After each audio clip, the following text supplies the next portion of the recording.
You're tuned in to Grown Folks Production. In the mix. With the commish, Nate.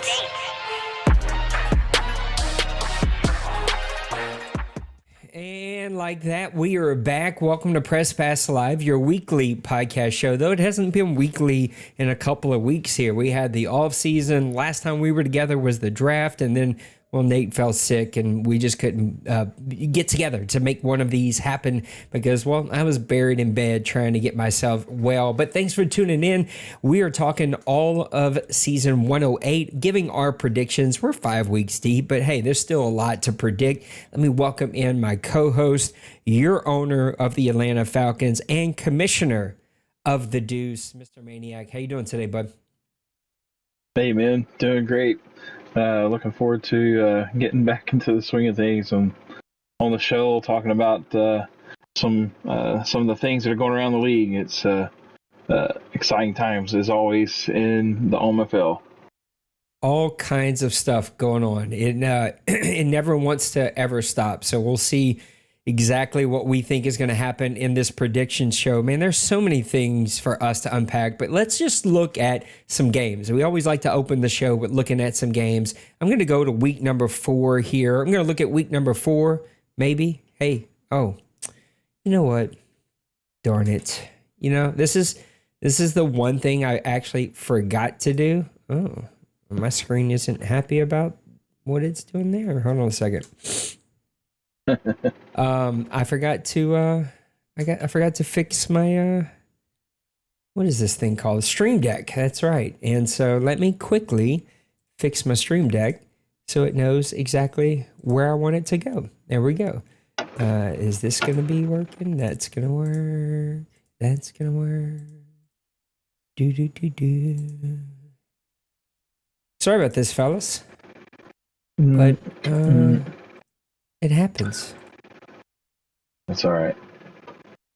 This is the joy of having multiple profiles on one computer, is that every time I change the profile so that we can get ready for whatever show I'm doing, whether it's my Saints and Sinners or whether it's right here at Press Pass Live, it completely changes everything. So I think we should be good. If not, I can manually do it.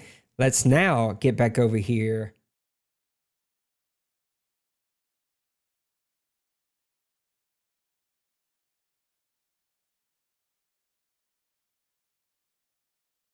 Get over there. All right, we're going to do this one more time.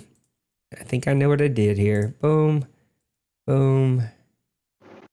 That's what we wanted. Okay. That's what we want. Okay, now we can get back over here. Now this should work. There you go. That's what I wanted this whole time. Normally Nate sets this all up before I get rolling, but that was the one thing I forgot to do is fix my stupid Stream Deck. All right, week number 4. I got to talk about your Falcons and the Tampa Bay Buccaneers, keeping the Buccaneers to no wins so far this season. The 14-win team is now 0-5. You win 37 to 36. This was just a shootout all the way through. It was a 9, what would that be? 23 to 14 game at halftime. You come out in the third quarter, score 16, score 7 there in the fourth quarter to give yourself a 1-point victory. 93 rushing yards to 85, 433 passing yards given up. But it's going to be the turnovers. They're going to be even. Third down conversions, even at 5 each. A 2-point conversion, you had 2 of them. I can't hardly get one of them, but somehow you got 2 of them. Here's the stat that stuck out to me the most. 80% offensive red zone percentage, and just an outstanding game for your Atlanta Falcons. Sacking Ryder 5 times, turning him over twice, and coming away with a really big victory there. Pittsburgh staying undefeated this season, 36 to 26 against the Buffalo Bills. The New York Jets, 27 to 24. That was a really good game, a game that I bet a lot of money on and ended up losing a lot of money on. Miami with a 17 to 16 victory over the Philadelphia Eagles. The Chargers with a 26 to 20 victory over Tennessee. The Jets with a 27 to 20 victory over Washington.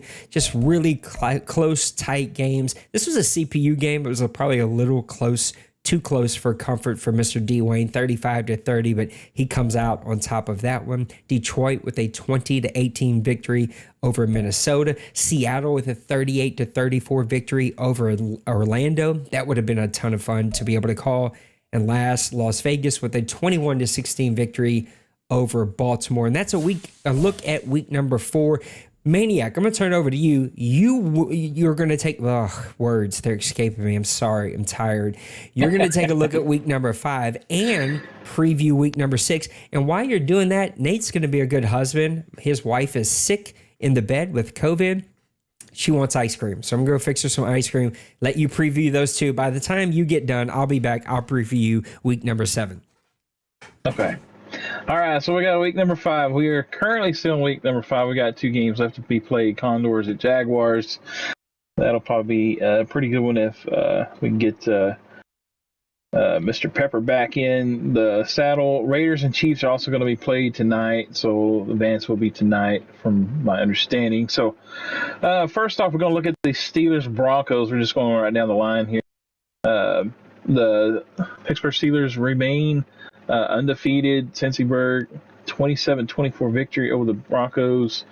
Stats here: Quaker for the Broncos, 216 yards, 2 touchdowns, no interceptions, but he did get sacked 3 times. Ritter had 2 touchdowns, 2 interceptions, 282 yards though. The rushing attack, the rookie Clayton for the Steelers, 90 yards rushing, 1 touchdown. And then looking at receiving, Clayton, 7 receptions, 130 yards. Well,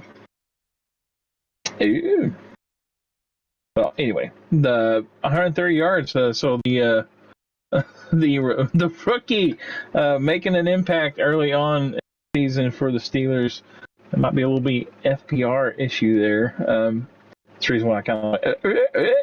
Anyway, moving on to the Bengals and the Browns, the Buddy Bowl here. We seem to get the pleasure of watching this one a couple times a season. Cincinnati gets the win here, 20-10 over Cleveland. Joe Burrow, 1 touchdown, 1 interception. Drastic. 1 touchdown, 1 interception. Both guys were kind of almost similar. Burrow was sacked twice in this game. Rushing, you got to go with Spencer McGee if you don't have him on your fantasy football league roster. Shame on you. He had 136 yards, rushing 18 carries and a touchdown. So he is a fantasy football machine. Receiving, the leader was Eli Barkley for the Browns, 135 yards and 5 catches, 1 touchdown. And for the Cincinnati Bengals, Dyson, 7 catches, 107. See what happened on defense. Anything in particular on defense? Got a sack from Garrett and Stanley for the Browns. Scott and Delpit got their interceptions on this game. So anyway, that was a good game, good one to watch there. Just looking at the scores: Jets 24-7 over the Tennessee Titans.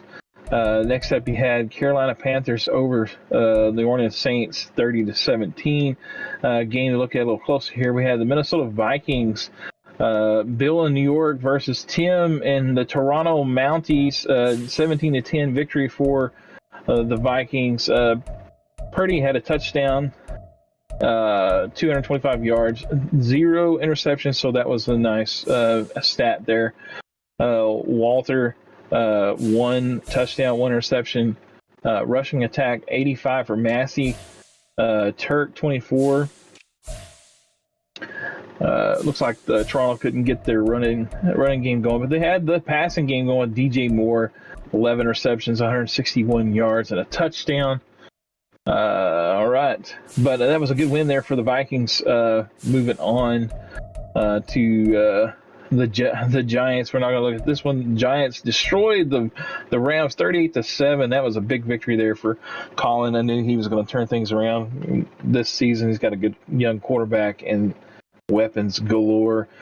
This was a close game. The Dolphins 38-36 over the Texans. Let's see what happened here in the game. Look at the stats. Hitchens with 4 touchdowns. If he's not on your fantasy football league roster, shame on you, because this guy is lighting it up. CJ Stroud, though, with a solid game, 420 yards, 2 touchdowns. Did have the 3 picks, but a lot of passing yards being made in this game. Rushing game struggled for both teams, only 41 yards for Williams for the the Dolphins, and Pierce only had 41, but he did have 2 touchdowns. The passing game to Marco for the Texans, 150 yards, 6 catches, 1 touchdown. Hill, 106 for 1 touchdown. Waddle, 103 for 2 touchdowns. And Claypool for the Texans had 82 yards on 8 catches. So good offensive output in that game for those guys. Probably the game of the week. Looking at Detroit at Dallas.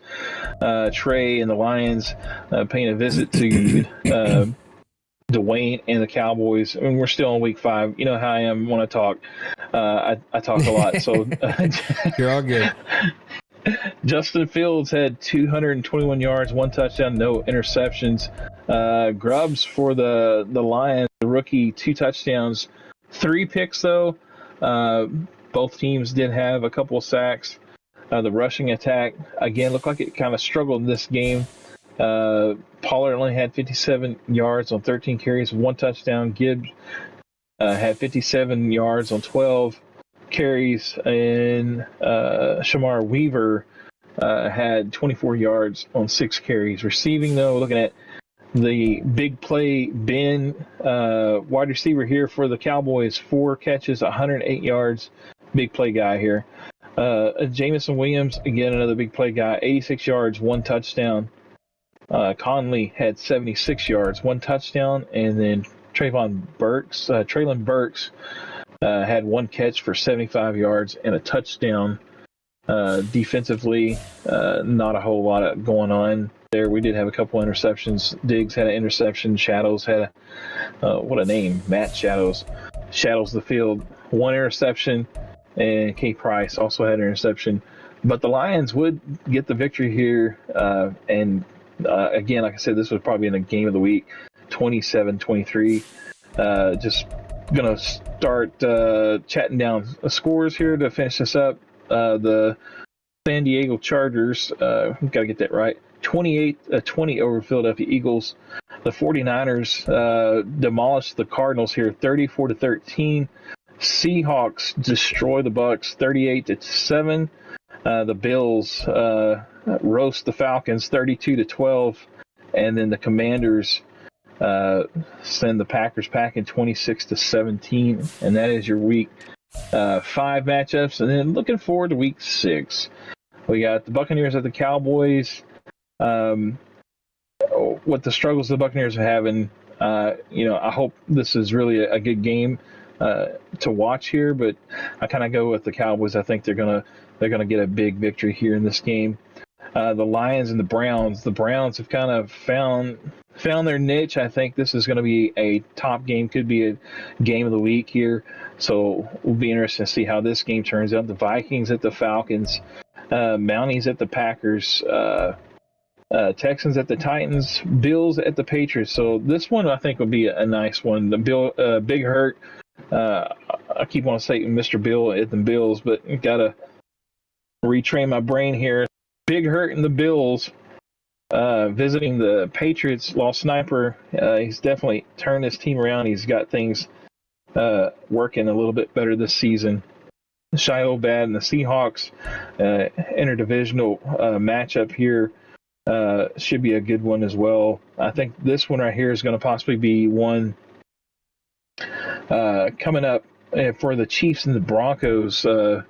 Luka, Shocks fan, facing off against Jay Glaze. Both these guys kind of play similar, looking for big plays. I think this is going to be a good one to watch. And then you got Mr. Bill moving over to the Commanders, switching with Big Hurt versus Black Cat and the Chargers. That one should be a good one. Both guys, I think, play similar styles as well. Really good on defense. Look to make big plays on offense. So we'll see how this one shakes out. And this one right here, the biggest matchup, I think, this would be for sure the game of the week. You've got the 49ers hosting the Condors.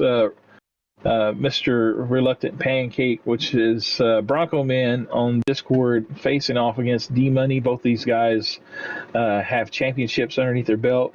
The 49ers won the first season of this Madden, and then the Condors just won the previous season. So this is going to be a matchup to watch here. This one probably should be one that's called. It'll probably be a game that you want to mark down and watch. So Ravens at Jets and Cardinals at Saints, Steelers at Bengals. That'll be a good matchup as well. But definitely the one I'm marking down right now is the Condors at the 49ers. Some big-time matchups over there. Let's look at week number 7, looking 2 weeks ahead. Raiders and Texans could be a really fun one. Raiders look like they stumbled coming out of the blocks here, but have figured a few things out. I do believe that Roger and the Texans will continue to grow that team. We've seen what he did with Stafford, or not Stafford, oh man, what's his quarterback's name? I don't know. I'm drawing a blank. Stroud. Jeez, CJ. Man, is right there. Stroud with the 400-yard game just a couple of weeks ago. I do think he's getting that team figured out. What's up, Bird? What's up, Trey? What's up, Bill? I see you guys in chat. I appreciate you. Lions and Ravens could be a really, really fun matchup. Trey is on a roll. Nipple has the Ravens kind of rolling there. We have to see, though, like, the question always about the Ravens is like, is he committed? Can he like really stay focused here and get things rocking and rolling? Packers and Giants, I think, could just be a fun one just because both of those guys are going to sling it all over the field. You may see 100 interceptions from this game, but it could be a really, really fun game just to watch the offensive firepower go off there in that game. Falcons and Cardinals, I think, could be a really fun one just because you've got the Falcons starting to play a little bit better. Some quarterback injury issues there, but Joker plays really good defense. He's got some powerhouse offensive pieces there. That could be a ton of fun to watch how that one plays out. Bengals 49ers, this one's going to be a ton of fun. Denbrew likes to play defense, but has some firepower on offense. D-Money can kind of do it all, and we know the powerhouse that he is. The two guys meeting in this game could meet each other again in OMFL Bowl number 108. And then what could arguably be the game of the week, Carolina Panthers and Bird against Massimo and the Dolphins. Both of these guys are clicking with their quarterbacks. They're both getting things figured out, and this could... we might see, 80 points broken in this game pretty easily because both these guys can put up points with the very best of them. That could be a ton of fun to watch. No OMFL news this week. I haven't heard from Denbrew, so thanks, Denbrew, for doing it with us last year. Hopefully you'll be able to come back and do it with us again this year. But that turns our attention to some predictions, and we're going to hop around here. The goal is who's going to win each of these divisions, and then who wins the entire conference. We'll do all of the AFC first, and then we'll do all of the NFC division by division, and then we'll come back to the AFC for who wins all of it, for the NFC for our early OMFL Bowl matchup prediction. Let's start with the AFC North. Steelers versus Bengals, Browns, Ravens. Steelers are 5-0. Bengals are 5-0. Browns at 3-2. Ravens at 2-3. Not really what I expected here out of the block from the Ravens, but just give Nipples time, so get it turned around. What do you see happening here in the AFC North? This is a pretty tight race so far, especially the top two, and then you got to throw in the Browns too. I think the Browns have been really solid so far, playing actually pretty good defense. He's got the second best defense points allowed in that division. So looking at the schedules and what these guys play against and stuff, I've got to get the hand to the Bengals here. He's put up 181 points and only allowed 81. So he's got both phases of his team rolling here. I really think it's going to be Bengals taking this division. I think the Steelers are going to be right on his heels, and the Browns are going to be kind of like the dark horse in this race. And then, you can't ever count out Nipple and the Ravens. I think he can probably, if he's not really invested in this season, he got a lot of stuff going on, but he can still come in and play spoiler for one of these guys, possibly later on in the season, and we've seen that happen before from Nipple. He just gets plugged in because he's got a little downtime, and all of a sudden he starts, throwing together 4 or 5 wins in a row. But this one is this is an intriguing one to watch for the rest of this season. I agree with you completely. I think all of these teams will compete for both the division and a wild card, but the Steelers needed an FPR break, a really bad one, one of the worst ones we've seen. Sorry, Cincy, I love you, but that was really, really crappy to beat the Green Bay Packers, who are not having the greatest season with a rookie quarterback so far, whereas the Bengals have only allowed 81 points so far this season, which is almost half of what the Steelers have allowed, while scoring 20, almost 20 more points. Was that 14? I don't know. I'm trying to do quick math just looking at it. I like the Bengals to win this division. Steelers will be nipping on his toes the whole way. I think he will get a wild card. Browns and Ravens are going to be right there competing the entire time. I think we both agree with how the AFC North is going to break out. Looking at the AFC South, Jaguars 3-1, Condors, your champion. Condors 2-2, Titans 1-4, Texans at 0-5. What are you seeing happen here in the AFC South? Well, the surprise you see the Jaguars at 3-1, and I'm thinking like, man, Pepper's got things figured out, and then I think, oh no, Pepper hasn't been around. He's yeah. So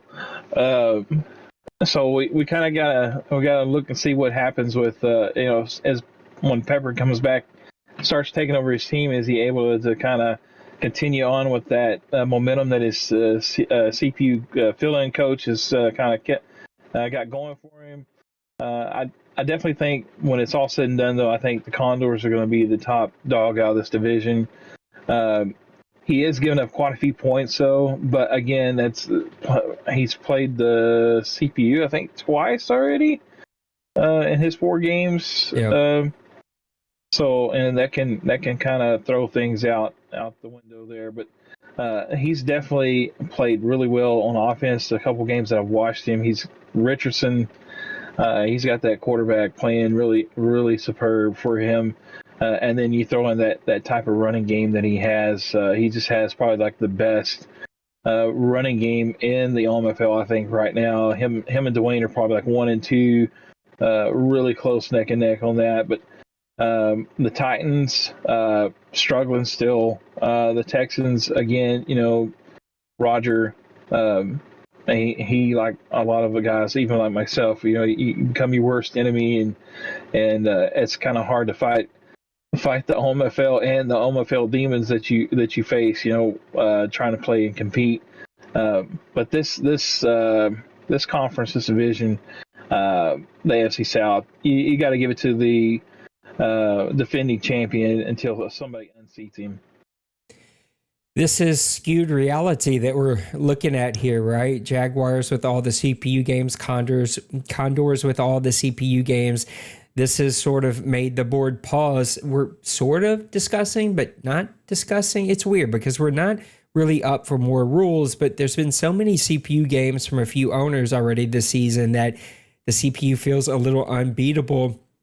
We've had to go back and consider our rules. Like, we don't give sim wins because it skews the playoffs when we get to the end, and 1 or 2 games matter a whole lot for a whole lot of teams. Well, now the opposite is happening, that the CPU losses are starting to pile up for guys who were there and ready to play, and like missing your game actually gives you a really good chance to win that game. And so we're sort of having a discussion about giving maybe unlimited or so many restarts, especially for like guys like Lost, who played a CPU game and lost his rookie quarterback for most of the season. That's just not what we're trying to do here. That is not the purpose of non-sim wins. And I even pitched to give sim wins. Anyway, I'm way off track to say Condors win this division.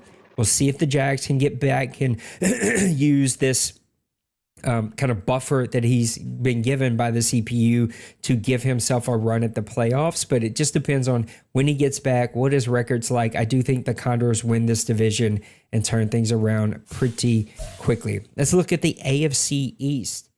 We got the Dolphins at 5-0, Jets at 4-1, Patriots at 2-3, the Bills at 1-4, and their new owner and Big Hurt. Anytime we say new owner, just attach Big Hurt's name to it because it's probably going to be true. Dolphins 5-0, Jets 4-1, Patriots 2-3, Bills at 1-4. What do you see happening in the AFC East? Yeah, Big Hurt. Don't unpack the trailer because you tend to move a lot, so. Don't get too comfortable. That guy lives out of a U-Haul. I'm just telling you now. I know he does. He's got luggage with rollers on it. No, I'm really, I guess, shocked to see that the Dolphins are 5-0 right now. I'm not saying that I don't believe Massimo's a great player, but to see him at the top of the division right now, it's kind of shocking. But also, I think with that firepower that he has on that team, the speed. I mean, I don't really know if he has anybody on the offensive side in the skill position that's under like 94 speed on any of his positions. So stupid. He's just got every weapon that you could really wish for in Madden, and and he's playing pretty solid defense. He only given up 104 points so far. Allowed, but the Jets here, you see him 4-1. Kobe doing what he does. I'm not sure where he got that loss at. I don't know if it was a CPU or maybe one of the division of games, but 139 points. He's actually leading the division, putting up points so far by 3 points. Only giving up 92 points allowed, so his defense is playing really solid. The Patriots lost Sniper. You hated to see him lose, like you talked about his rookie quarterback, because he was slinging it with him that first game that I watched him play, and it just seemed like it fit him really well. So sad to see that, but he's got Dak. He picked up Dak, and he's playing pretty well with him as well. But the one variable here is Big Hurt. He's coming in. Again, the team was 0-3 when they swapped, or 0-4, but he's came in. He got a victory against my Falcons. Played really good. His offense was really clicking, just like on all cylinders. So this could be one of the most intriguing races down to the finish. We've seen Massimo in the past, kind of falter at the end of the season. So is he going to be able to maintain this? Is Kobe going to rise up, take this over? Is Loss going to be able to kind of throw all these seasons that he struggled behind him and actually really turn things around? And then you got Big Hurt now thrown into the mix of all these guys. It's going to be a really nice division to watch. But I'm going to give this one to the Jets. I just think Kobe has really proved himself throughout many seasons on what he can do, and I just look for him to be number one in this division once all the dust is settled. Man, this is a tough one. I've taken 2 L's from the Dolphins this season, preseason and regular season. I feel like I let the Jets off the hook by just throwing that game away, getting 2 pick sixes, but throwing 2 pick sixes. Patriots, I feel like, would have a much better season going if he wouldn't have lost his rookie quarterback.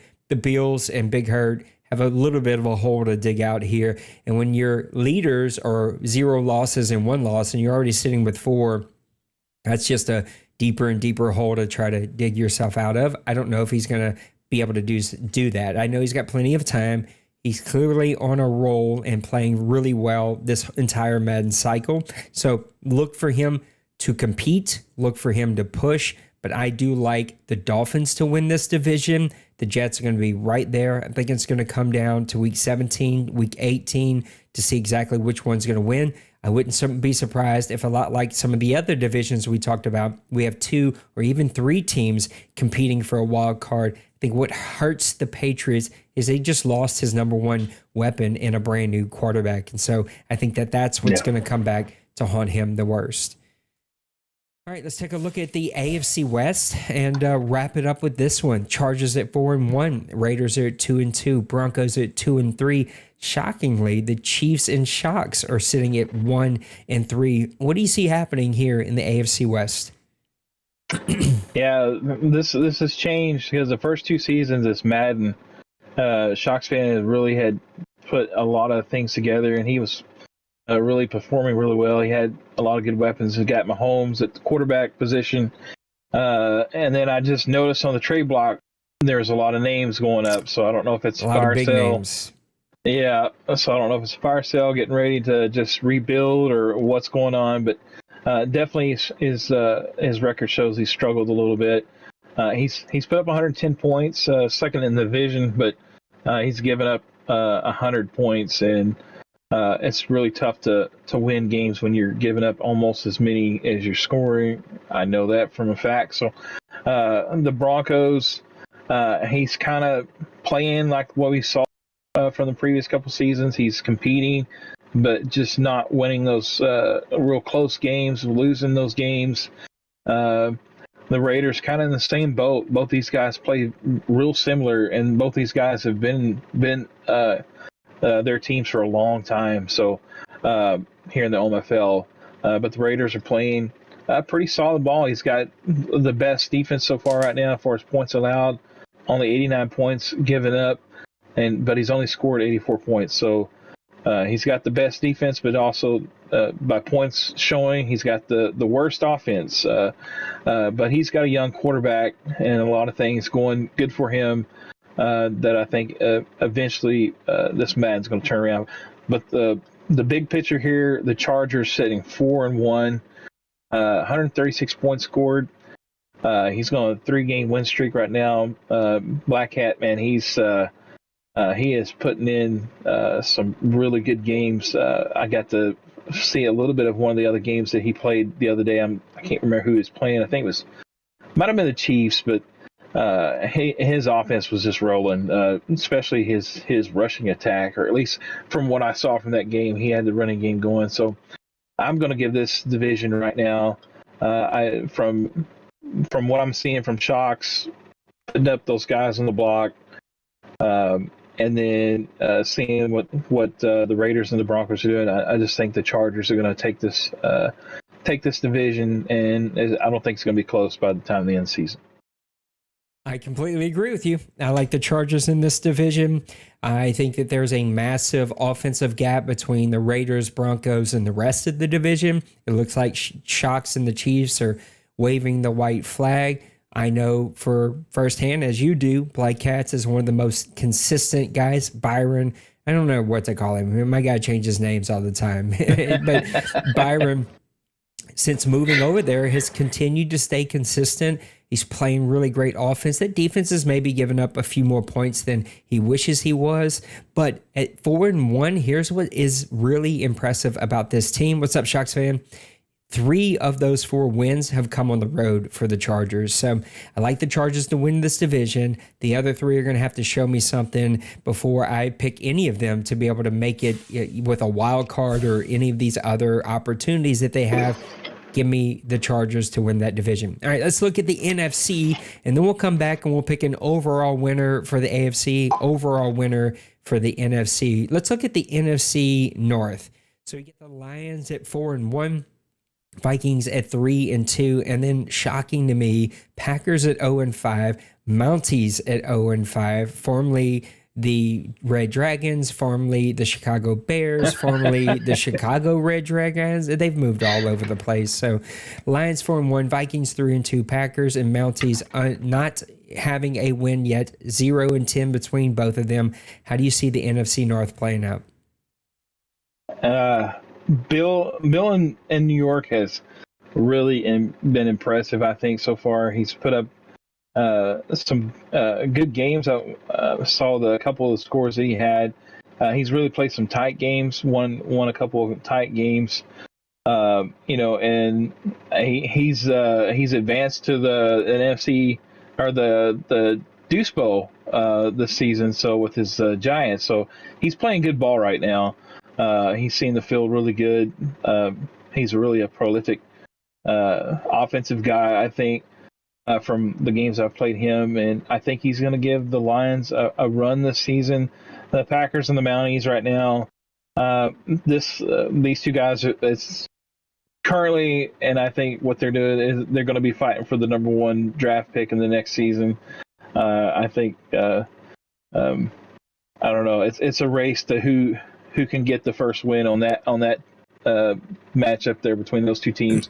But Trey, we've got he's 4-1. He just beat Dwayne in a big game, 27-24 this week, and so he's kind of riding high right now. And so I look for the Lions to win this, but there's going to be a strong push, I think, from the Falcons. From the Vikings here to maybe push him a little bit towards the end of the season, but still, I'm going to give this to the Lions. You see what you left over here? You could have been in a division that had two teams combined 0-10. It feels like a give me compared to what we have. Well, I guess you technically have that in the NFC South right now, so never mind. You're doing just fine.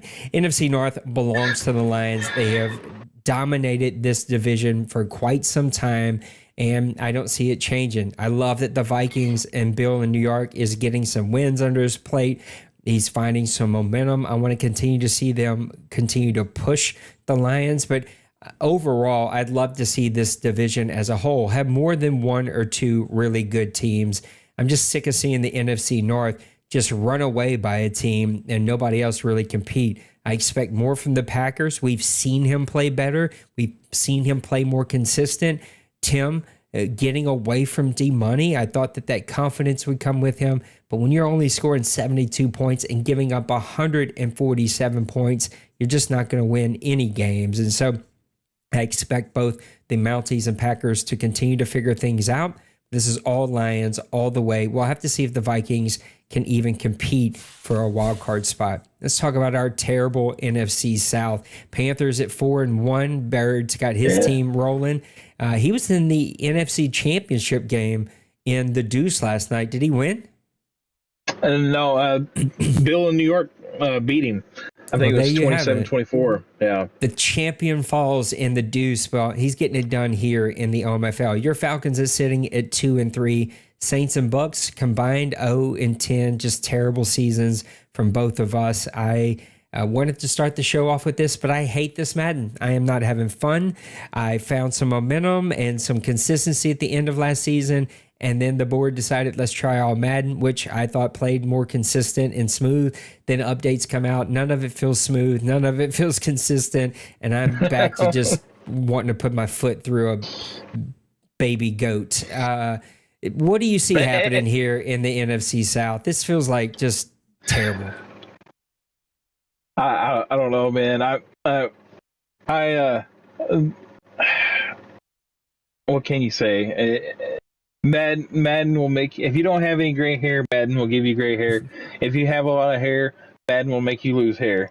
That's just all I'm gonna say about that. But I know the Bucks. I played him. I mean, we played the game was 37-36. He's still got offensive firepower. It seems like the thing that guys are struggling with so far right now is either they can get the offense going, but their defense, they can't do anything on defense, or guys have really good offense, really good defense, or guys have a great defense, but their offense just does not do anything. So I've kind of heard from different ones saying different things and stuff. I think right here, and I'm just going to take a little sidebar. So far, we've got just in two divisions that we looked in the North. I mean, in the NFC, we got 4 teams with 0 wins. I don't think we had any of that when the first 2 seasons. Yeah, it was more, that. Yeah. So again, that's just a sidebar. But my Falcons right now, we've had a really good game. We've had a couple of games that were just complete disasters. My quarterback, Parker Colt, got hurt in 2 games back-to-back, out for the game. I had to play my backup, which one, the backup did really good. The other one, the backup didn't do good. But that's just probably the way it would happen in real life. But the Panthers, man, Bird, he is just really consistent with his gameplay. It plays on all Madden, all Pro, Rookie, whatever mode that he's playing on. He plays the same style, and he's very consistent. And I just see him. It's probably going to be no contest. I think he's really going to walk away with this division. I'm going to really continue to try to get better and push him, but again, I'm having my struggles as well with this Madden, and I know you guys, the Saints and the Bucks, are also having struggles. It's just been tough, but we'll eventually figure something out. And but the Panthers, this division it's his to walk away unless something just happens and the wheels fall off and his quarterback gets injured, and then we might see a team win with 6 or 7 wins or something, come out as a division champs, but I don't think it's going to happen. So give it to the Panthers. Maniac putting out some bad quarterback juju here. Don't listen to that bird. I think this is all Panthers sitting at 4-1. He just feels like a machine that can not be stopped right now. Your Falcons, though, have all the offensive firepower that anybody could want. So do the Buccaneers. We've seen the offensive numbers that he put up last year. My Saints just have no offense, no offensive line, no defensive line, no pressure. Can't catch an interception this Madden. It just is what it is. I think the Panthers are going to win this division. The Bucs will get it turned around. I just think 0-5 is too large of a hole to kind of dig themselves out of. I think your Falcons have the best chance to push the Panthers. Look for the Falcons and Buccaneers to compete for a wild card spot, though. NFC East, as we come very close to a close here in the NFC. Look at the NFC East. Cowboys at 4-1, Eagles at 3-2, Giants at 3-2, Commanders at 2-3 with their new owner, Bill. 130 points for him scored and 130 points for him against. I should figure out a better way to say that. You know what I'm trying to say. I need a nap. That's what I need. So Bill's taking over a team a little bit in flux, but the Giants able to get a lot of scoring going, playing pretty decent defense. The Eagles struggling on offense a little bit, but he's playing really great defense. And the Cowboys doing what the Cowboys do, sitting here at 4-1. What do you see happening in the NFC East? I'm seeing that Colin is putting together a lot better season so far. I think last season he only had 2 or 3 wins total, I think, on the season. So he's already pretty much matched that for this Madden season. The Eagles have definitely turned things around as well. He struggled last season as well, and you see him at 3-2. But I think the big story here is the Giants. I think with his resurgence, he got a rookie quarterback.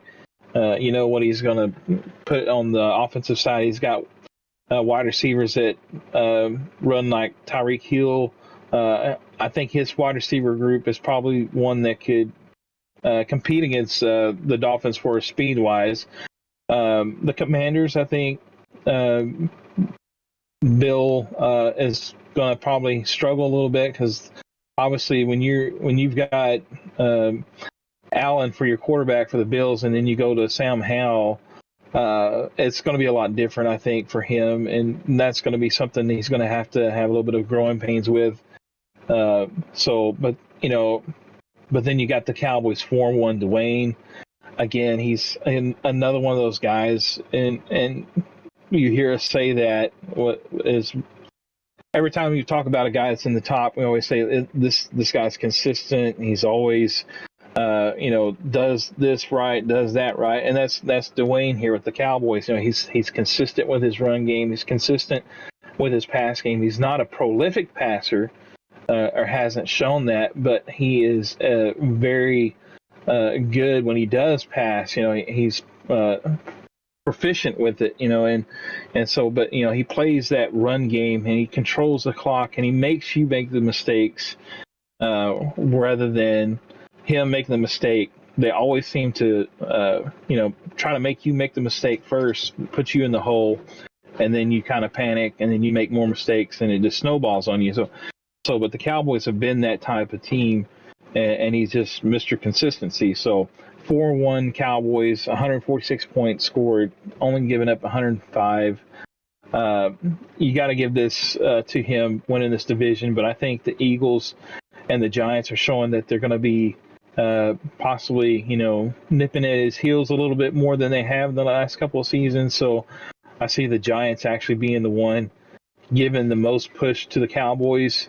And but again, I'm going to give this to the Cowboys until these guys knock the guy that's been on top of this division for so long. You just got to give it to him. Color me shocked that the Dallas Cowboys are sitting at 4-1 and on top of the NFC East. I feel like we've never seen that before. At least, not every single season, every single year.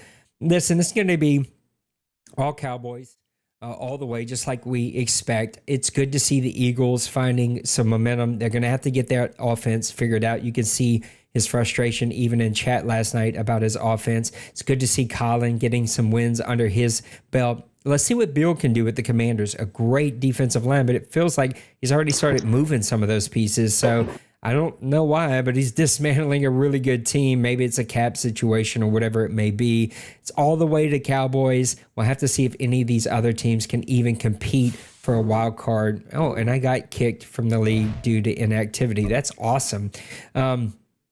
I got kicked the same time. Oh, look at us. Well, maybe EA's doing something. I don't know. Let's get back over here. Let's talk about the NFC West. It just feels like overall the NFC is just a little bit down this season as compared to the AFC, where we see a lot of mighty teams. 49ers sitting at 5-0, Cardinals at 2-3, Seahawks at 3-2, Rams at 1-4. What do you see happening here in the NFC West? D money. Are you sure about that? Go figure. 181 points scored, only giving up 81 points. His defense is just stupid. Yeah, exactly. That's the only word that comes to your mind. It's just stupid. I mean, just look at all the playmakers and all the superstars and stuff he has on his defensive side. And now he's using crazy. defensive line, and so he'll just rush forward, drop everybody else back in zone, and he's on you before you even get out of the animation. It's the most annoying, stupid thing I've ever seen, and why I can't get more people on board of not allowing people to play D-line, I don't know. I'll never get it. It's just, I'm going to finish crying over here. Go ahead, finish helping. I'm dying. But the Seahawks, I think, watching Meek Boy, he's been pretty consistent the last couple of seasons, but he has got 2 losses so far, but those were first 2 losses, so he's actually strung together 3 straight wins. Maybe he's kind of getting used to the settings now, or whatever that's going on with the sliders. But maybe some things are kind of starting to click for him now. The one thing that shocks me right now is Shiloh Bad. He came in last season, was actually really competitive and made some changes to his team. I thought that were on the positive side, but so far he has struggled. His defense has given up a lot of points, 153 points so far in those 5 games. His offense has struggled. He won the first game out of the gate, but now he's lost 4 straight. So something's clicking there. And then you got to look at Joker and the Cardinals. They were a wild card team last season, and he's kind of had some struggles, growing pains, maybe sophomore slump, whatever they call it, with all those rookies that he had last season. So I've got a feeling he'll get things turned around as well.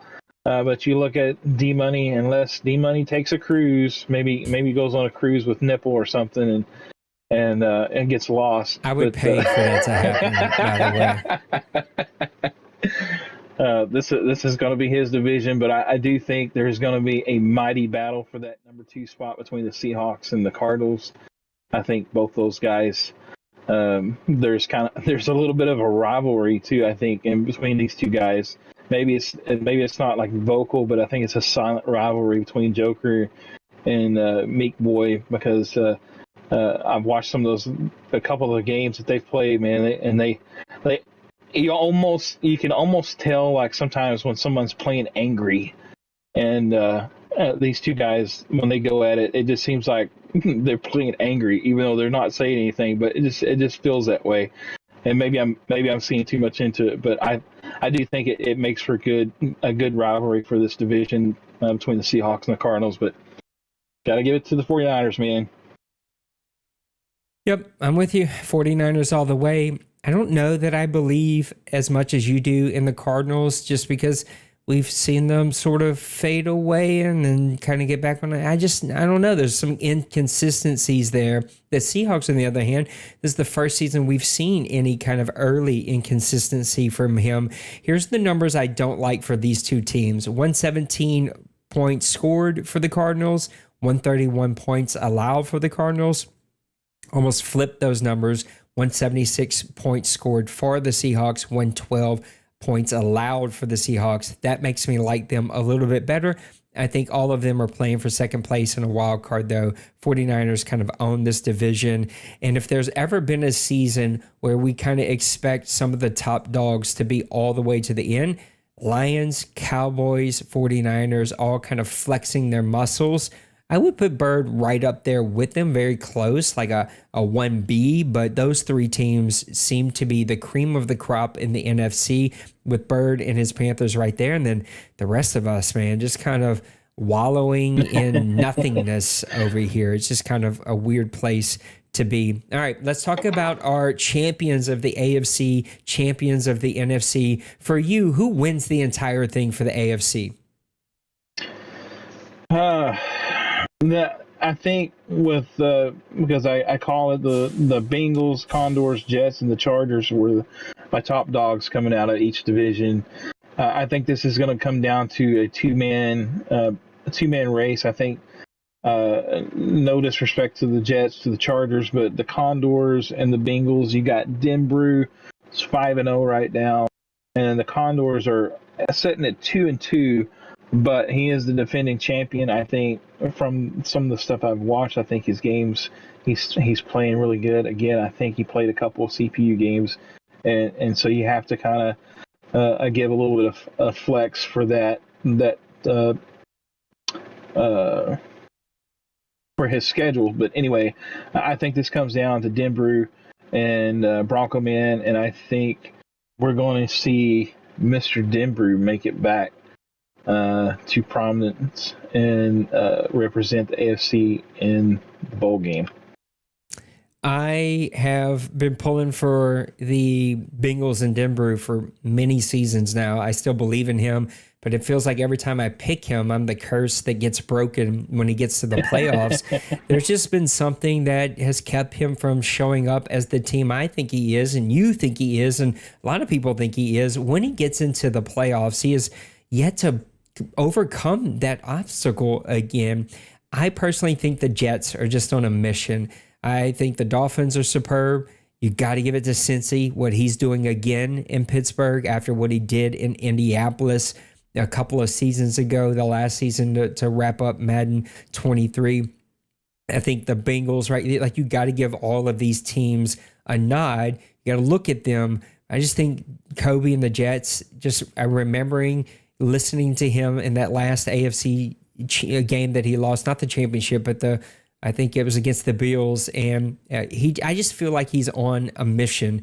He's on a mission to prove that he is one of the top dogs here, and I think that is going to show itself whenever we get to the playoffs. So give me the Jets to go there, but my heart still pulling for Denbrew and the Bengals just because I feel like I pick him every single year here lately. Let's look at the NFC. A lot of good teams over there. A lot of good guys. A lot of top undefeated teams. Right now it's like the 49ers.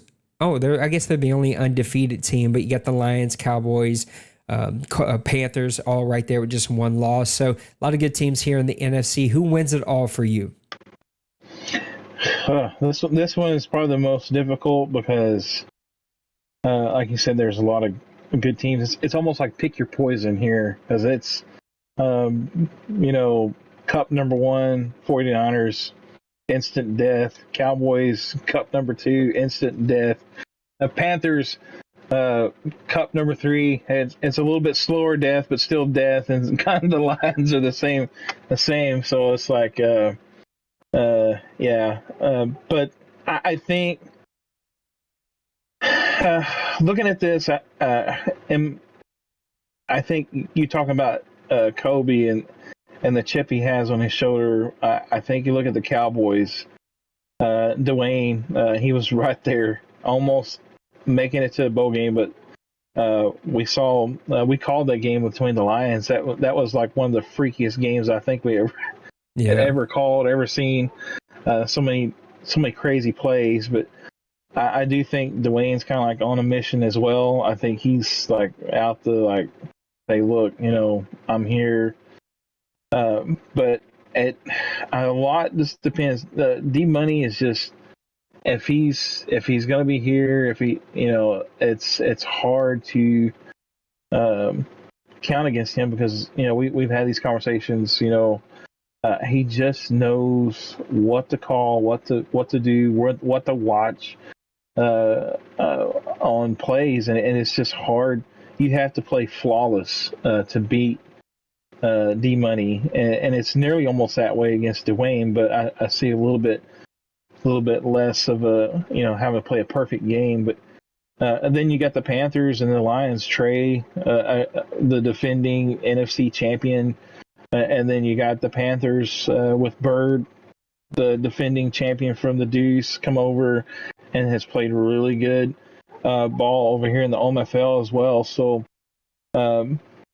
I'm going to call it and say that I'm giving it to the Cowboys, but man, again, it's like pick your poison.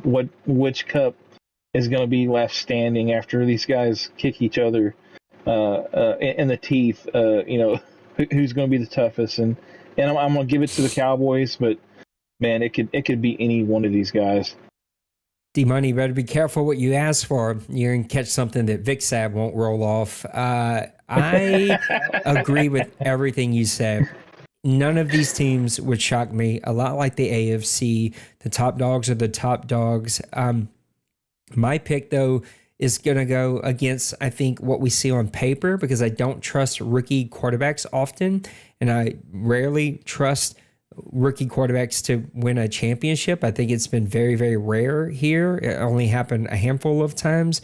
I think the 49ers, just the defense they play, the Cowboys with the offense that they play, just a lot of things there. But I'm picking the Detroit Lions and Trey because I believe when we get to the playoffs, it matters more to him. It's more important to him. It carries more weightiness to him than it does a lot of the other guys.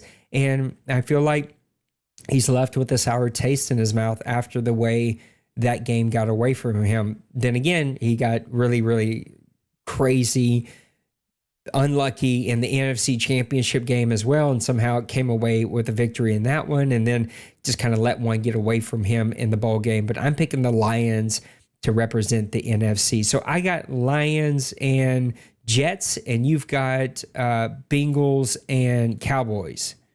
Mm-hmm. That's our OMFL 108 matchups. All right, it's time to open up the OMFL mailbag. I don't know if I'm going to be able to read it up here, so let me see how small is this going to be, because it may be too small. I may need to go open it up. No, I think we can read it. Okay.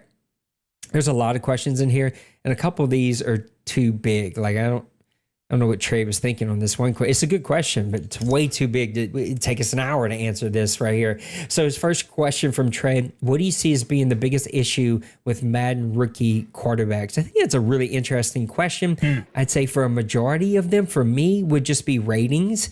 And for the quarterbacks that have really good ratings starting out with, they're rarely fine-tuned products. And in the OMFL, you need to be able to pass medium, short, and be able to have the deep ball.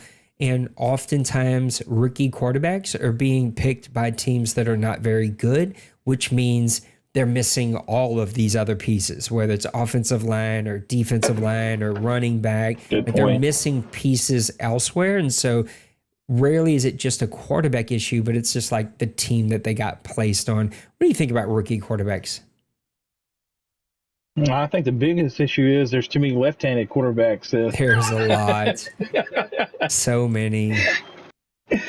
And that's kind of the comical answer, but I mean, in a sense, there's like way too many left-handed quarterbacks. But I think you really hit it on the head there. I mean, because like you said, mid accuracy and deep accuracy are very important attributes, because a lot of the routes that are not slants, that are not drags, are going to be considered a mid to a deep route. And if you don't have those accuracies at least into the mid 80s, upper 80s, you're going to struggle. And I think that's even brought more to light if your quarterback is throw power is less than 90. I think that then kind of compounds the problem of not having the accuracy for those attributes. So I think, like, if you have a guy that has a stronger arm, I think sometimes you can mask some of those lack of attributes in those departments. But I really think that those are the biggest things. And then I think one underrated thing is is awareness in some instances, because I think awareness also affects how your quarterback reacts to pass rush, how it reacts to feeling the pressure. I think the awareness also helps kick in some of those things that helps you get rid of the ball, maybe have a quicker release. So I think a lot of those things are tied into those things. And I, being the guy that's been volunteered to look at the sliders and stuff, I've been trying to research as much stuff as I can find about some of those things, and I've found some things just like that says that those things are important. So, but I think what you said and what I've said, I think that really throws the big target of what you need to look at when you got a rookie quarterback, and what you need to focus on improving to make that rookie quarterback successful in the OMFL. D-Money in chat says throwing under pressure, which I do think is a really big one. Trey, we're going to save your second question, and when we do it, we're probably going to break it up in multiple pieces, so just give us time to work through that. That thing would take, it's a great question, but it's going to take forever to kind of break that down. I don't even know most of the non-NFL real life players. His third question though, what's one OMFL record you never see being broken again? That's a tough one. I'd have to pull up the record books and check season record holders. Kenny Dickerson has got a record of 6,400 combined passing yards. He also has the touchdown record of 66 touchdowns. Houday, way back in the day, has 33 touchdowns with a running back. I think some of these may have been broken, and I just haven't made the graphic yet. 2,258 rushing yards by Houday. Mike Thomas has the catch record with 150 receptions. Cooper Kupp, 2,425 yards. That's going to be a tough one. 33 touchdowns by Mike Thomas.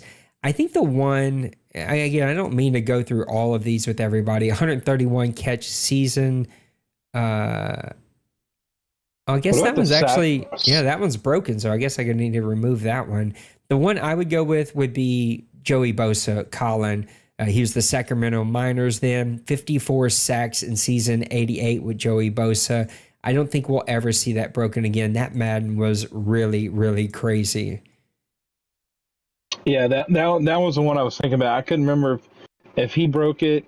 In fact, I think he broke Mo's record that he had with the Seahawks. He had that one 99 defensive end that had 30 something sacks, and then you saw Colin just obliterate it with Bosa. So yeah, I don't think we'll see that one broke ever again, to be honest. It looks like we just had a coach quit. So after this show, I've got some work to do. I think the other one that may not be broke is the Jacksonville Jaguars. 21 interceptions by middle linebacker Kratis. mainly because that season made us change all of our rules because my guy was roaming all over the place. D-Money, he asked, your team has a desperate need for both wide receiver and cornerback, no speed at either. You're up in the first round, and there's a stud speedster at each position, similar age, height, etc. What are you taking, or who are you taking? You like cornerback or wide receiver in that situation?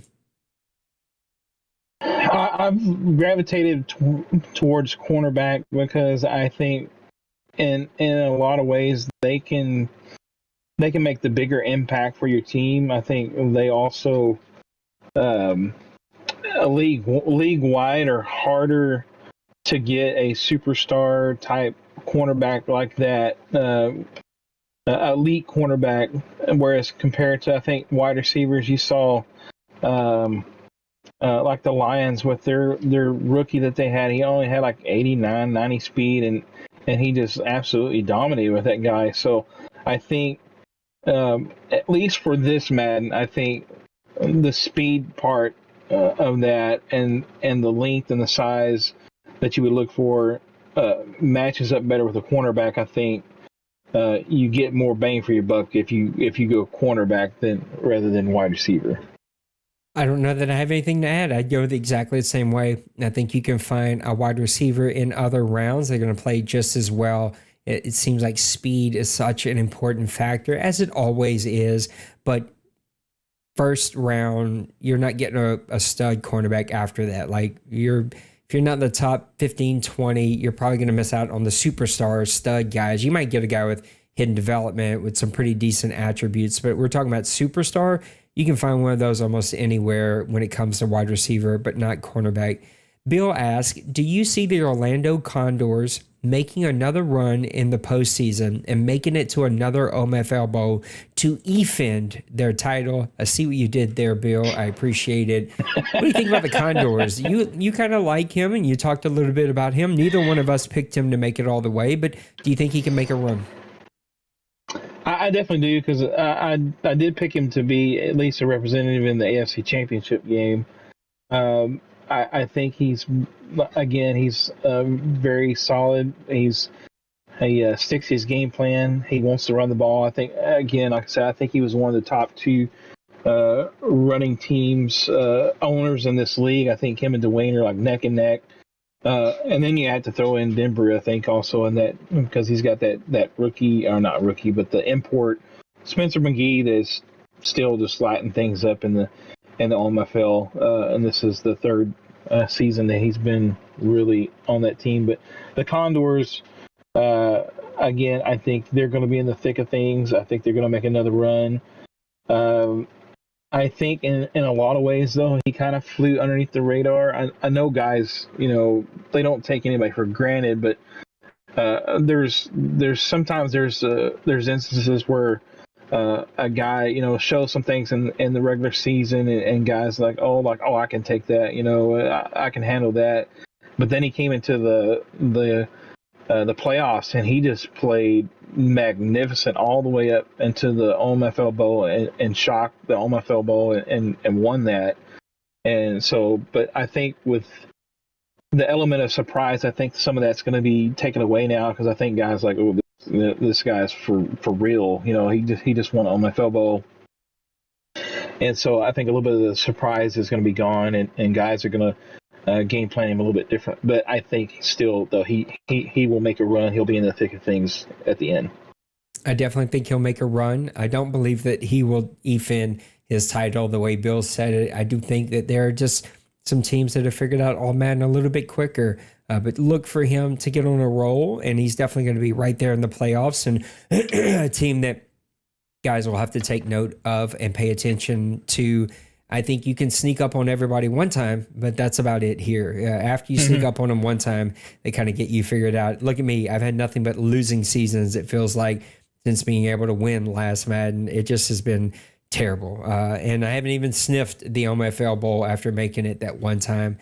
Bird says, after 4 weeks, there are currently 11 teams with 1 win or less, 5 AFC, 6 NFC. Do you see any of these teams figuring things out and making the playoffs this season? I'm going to go first. Nope. Any further details you'd like to share, Maniac? Nope. There you have it, Bird. Easy, fast, and furious. We answered your questions in depth here. Nope. Big Herb, so far through the first 4 or 5 weeks, who are your biggest surprises and biggest shocks from a team standpoint? That's a good question. I would say the Buccaneers have to be one of the bigger shocks. I mean, to see him sitting at 0-5 with that offense is shocking. The Steelers at 5-0, also a big shock for me. Dolphins at 5-0, a pretty big shock. He just seemed to be rolling when it came to the preseason. Not that I didn't expect these teams to win, just to be undefeated so far this season is not what I expected from them at all. And then I think you got to look at teams like the Raiders at 2-2. They were playing so good last season. And then I was trying to find them real quick. So here they are, Kansas City Chiefs sitting at 1-3. Not a team that I thought we would see at 1-3. And then finally the Bills at 1-4. Now, these are really good teams that we've seen win a lot of games here. Any shocking teams for you? I really think that you took it right there with the Bucs. I agree with that because, his offense was probably like one of the better offenses that we'd seen in quite some time. Like as far as like spreading the ball around. I mean, he's got 2 wide receivers that were over, I believe, 100 catches and then over 1,500 yards and 15 touchdowns each. 20 touchdowns, maybe. I don't know.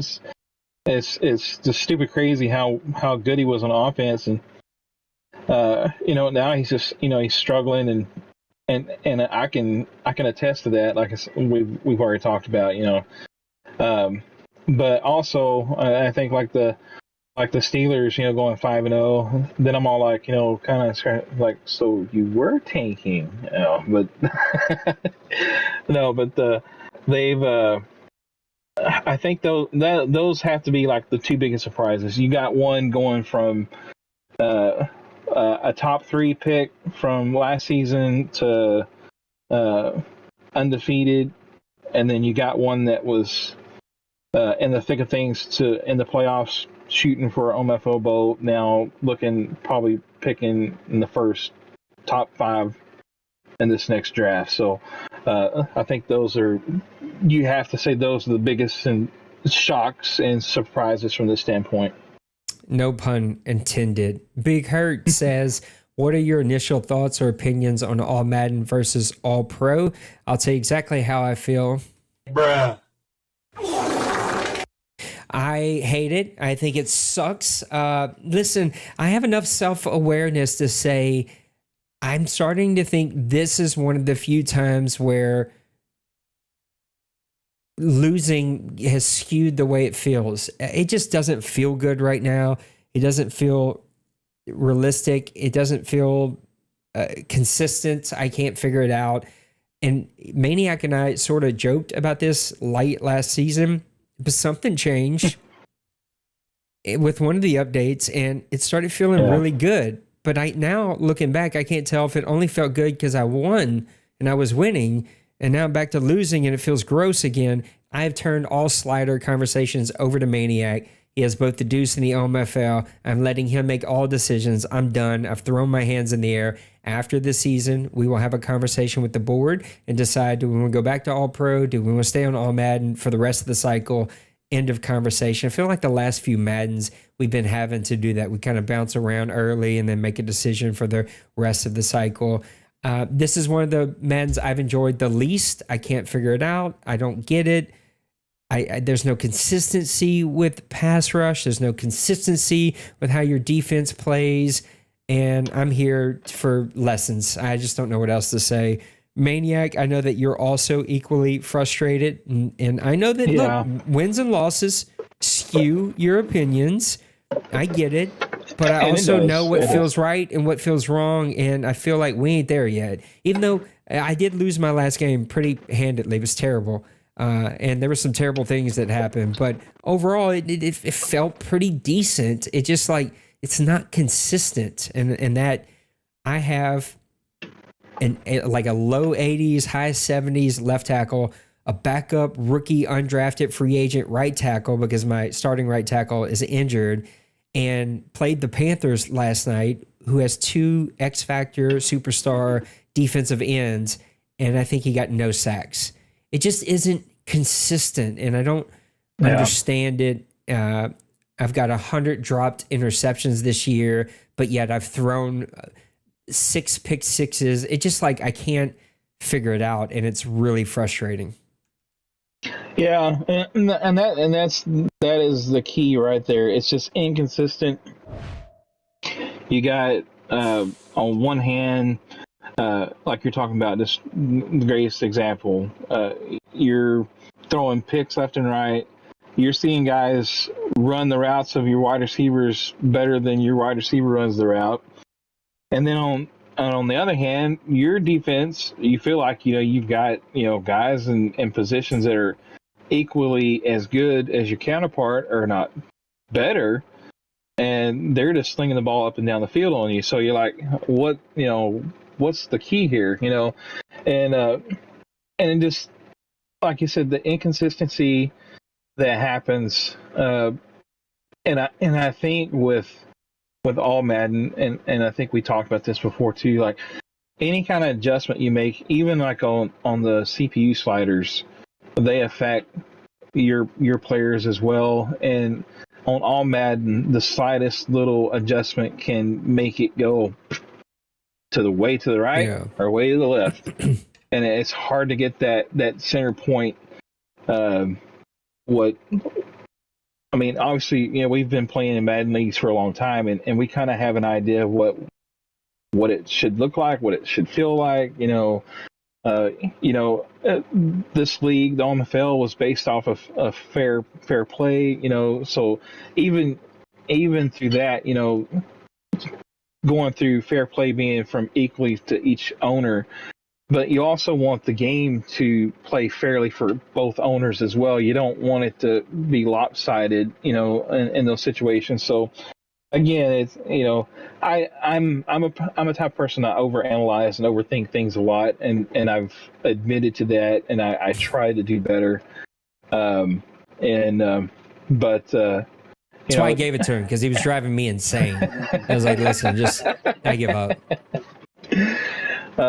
And like I said, I've researched. I've done a lot of research trying to find sliders, and you see online that these are the perfect sliders for Madden 24. And then you plug them in and you play like, oh, these are ugly. But sometimes you find things from that like, just prime example, the pass rush.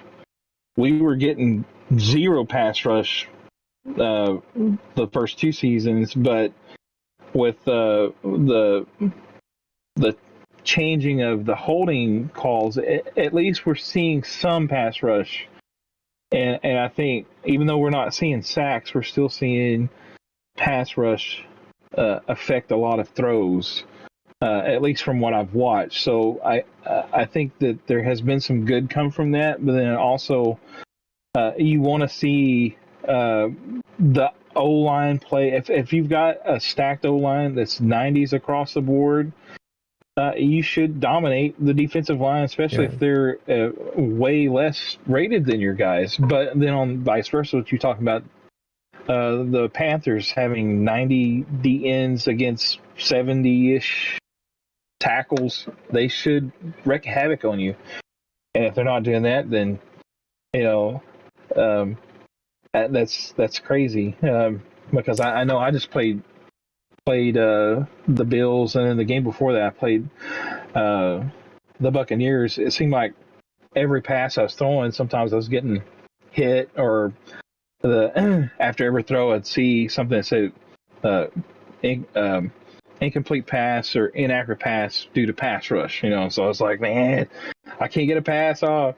But it's those type of things right there, though, is what drives you insane with Madden, because there's no consistency across the board, and probably eventually, like, we're all gonna like want to just kill because of sliders. But I'm hoping and I'm praying, like I really am praying that we can get something figured out, and I'm going to keep working. I'm going to keep researching.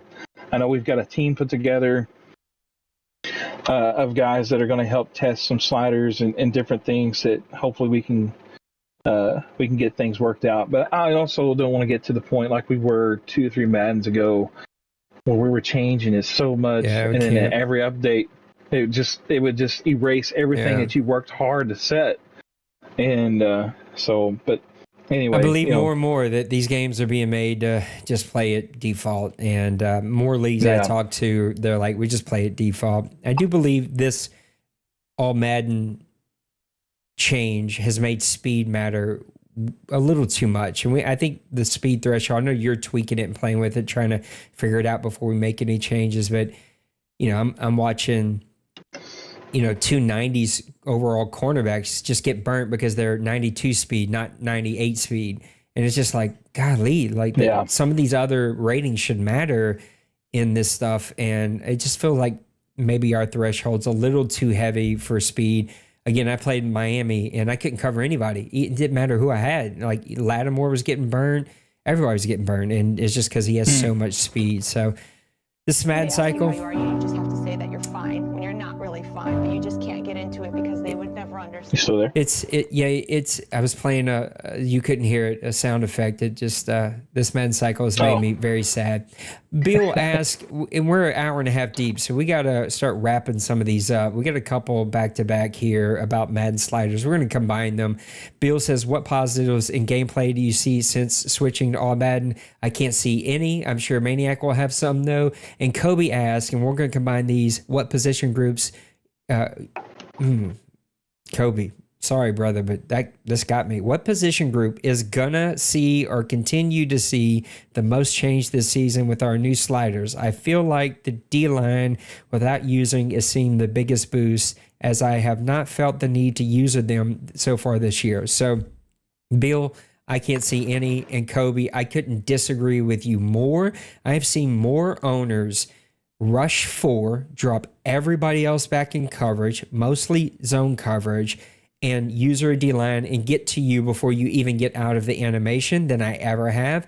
Drives me nuts. I hate it, especially on 3rd and long. And it's just stupid. And I think using defensive line, especially defensive tackle for some guys, is easier now than it ever has been. So, Maniac, what good are you seeing? I think if I had to say, it's the fluidity, like it flows a little bit better, but we got to get these sliders figured out.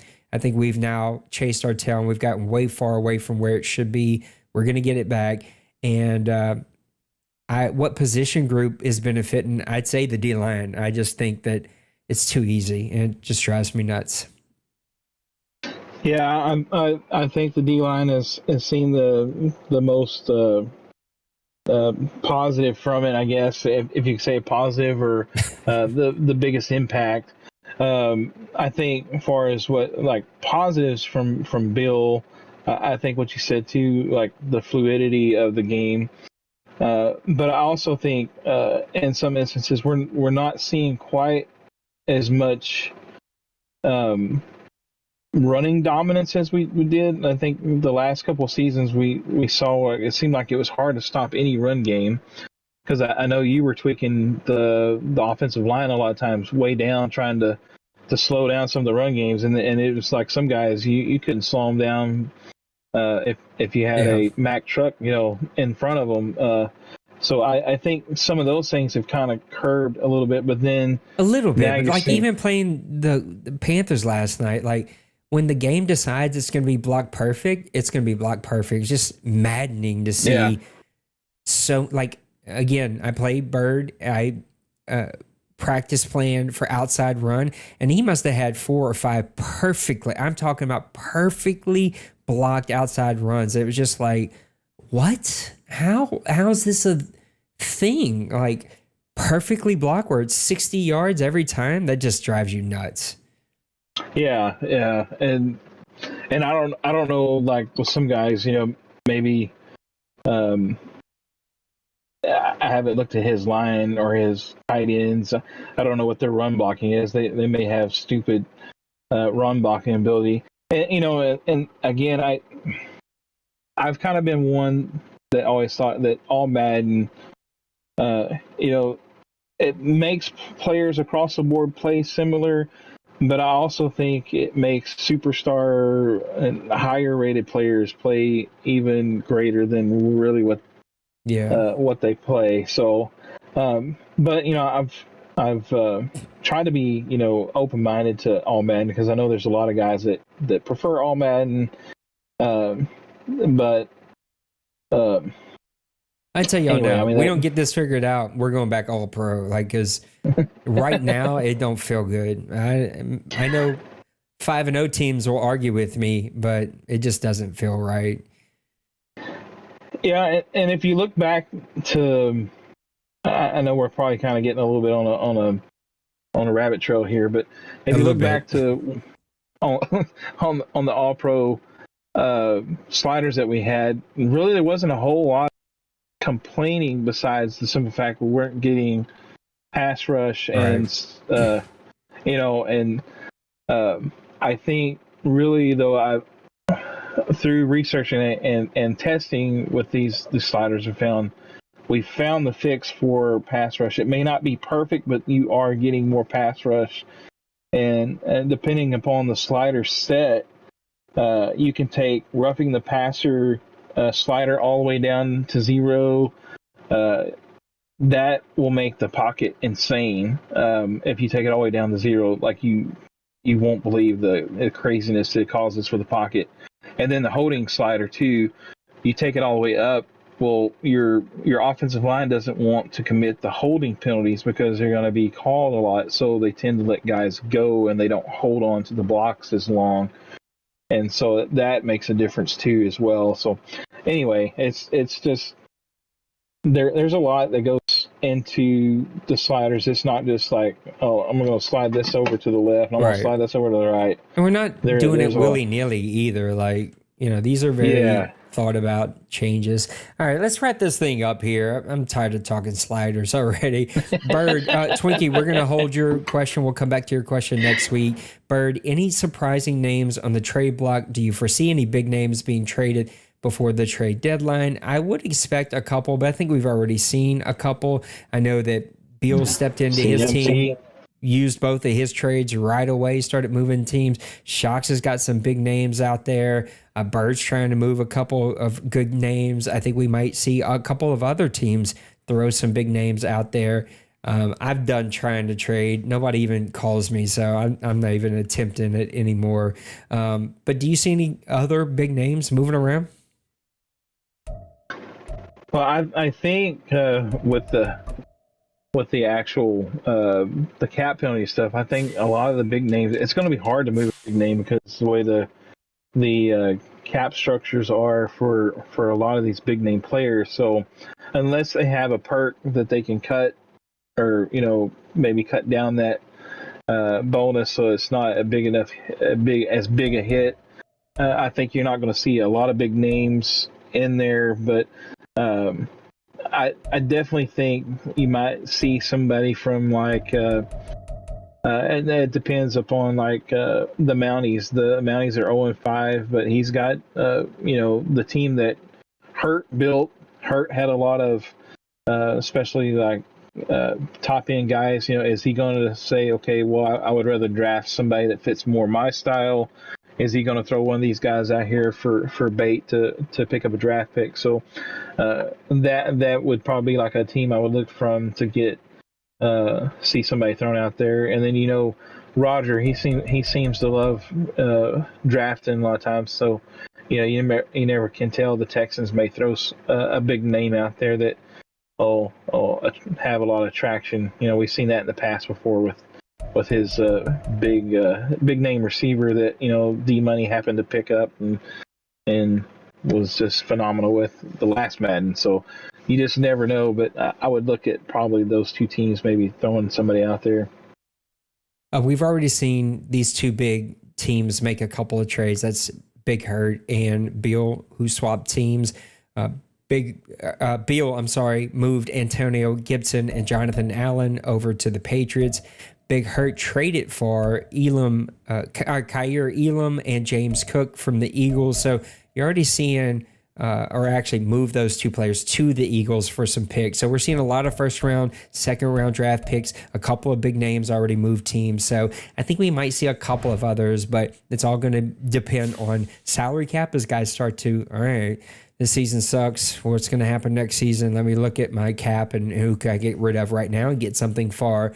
You might see that happen as we get a little bit closer to the deadline. All right, Maniac, let's wrap it up, man. Give me one closing thought, and then I need a nap. What a long show. Oh, yeah, we put in a long show. We hadn't done one in a while, so, I had to get all my talking out of my system, I was gonna come on here and say sliders. Actually, I love sliders, not the sliders from the league, but the sliders that you make. They're like the little burgers and stuff. Those are awesome. So I'm hoping to have some of those for supper. Now I'm hungry, and so I guess I'm gonna have to go find me something else to eat. Listen, we're back. We're rolling again. Hopefully the health holds out. I'm trying to overcome the flu. My poor wife is dealing with the flu and COVID, kind of back to back. But we're looking for hot seat guests. Ooh, I really need a nap. Medicine. I need new medicine. So if you'd like to be on a hot seat live, we'll bring you here on camera, or we could do a written one. I don't care. Just looking to do some more hot seats. We didn't do nearly as many as we wanted to last year. Maniac and I have talked about doing some more games that we can call this year. So look for some opportunities, maybe even a little later this weekend, since he's going to be frozen in his home, and I'm probably going to be frozen in mine here soon. And well, I ain't got nothing else to do. My wife is locked away in her room, so I'm like looking for things to do. She's already going stir crazy. And then finally, I know I owe a lot of Neon Sports videos about how to continue to use Neon Sports to the best of its ability. I just been sick and holidays and just a lot of things. So now that things are starting to get back to the normal grind, you can hear it. I'm still trying to recover from the flu. I promise to get those done. So if you're interested in a hot seat, hit me up. And you're going to see me announce this. It sucks, but it looks like our guy, Truth of the Tennessee Titans, has resigned. He's kind of sick of Madden and, like me, frustrated, end of his rope, and just isn't having fun anymore. And I agree. If you're not having fun, I can't make you do it. Don't expect you to do it. And this is why we do this, is to have fun. So hopefully he stays a part of our community. I have a lot of respect and love for him, and hopefully he stays a part of our group and comes back again one day. But it looks like we've got a team in the Tennessee Titans that we're going to have to get refilled here soon. And Truth, if you watch this, know that I love you. I appreciate you. I understand. And one thing I stopped myself from doing several years ago now is I don't beg guys to stay, and because that just never ended well. And so I respect guys' decision. There'll be some times in the heat of the moment I'll be like, take 24. Just take 24 and go think about what you're saying. Yeah. But big Truth, for I don't know why I keep saying big hurt. Truth came to me several days ago and was like, yo, this is what I'm thinking. I'm struggling. I'm trying to hang on. And so I respect it. I love him. Sucks. I hate losing any kind of owners, but it happens, right? And so we'll keep doing our part. I know Maniac's working. Yeah. Guys, he's not lying. He obsesses. He drives me nuts sometimes about it.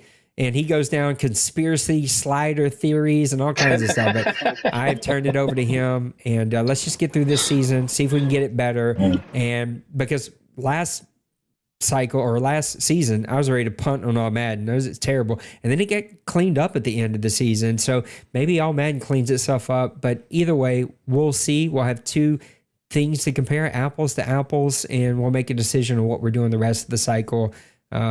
Let's just try to enjoy making content and doing what we do. Guys, I love you. I appreciate you. We'll see you on the next one. So look for us. We'll come in and maybe call a game this weekend. Till then, take care of others. Take care of yourself. We'll see you in the next one. Peace. Deuces.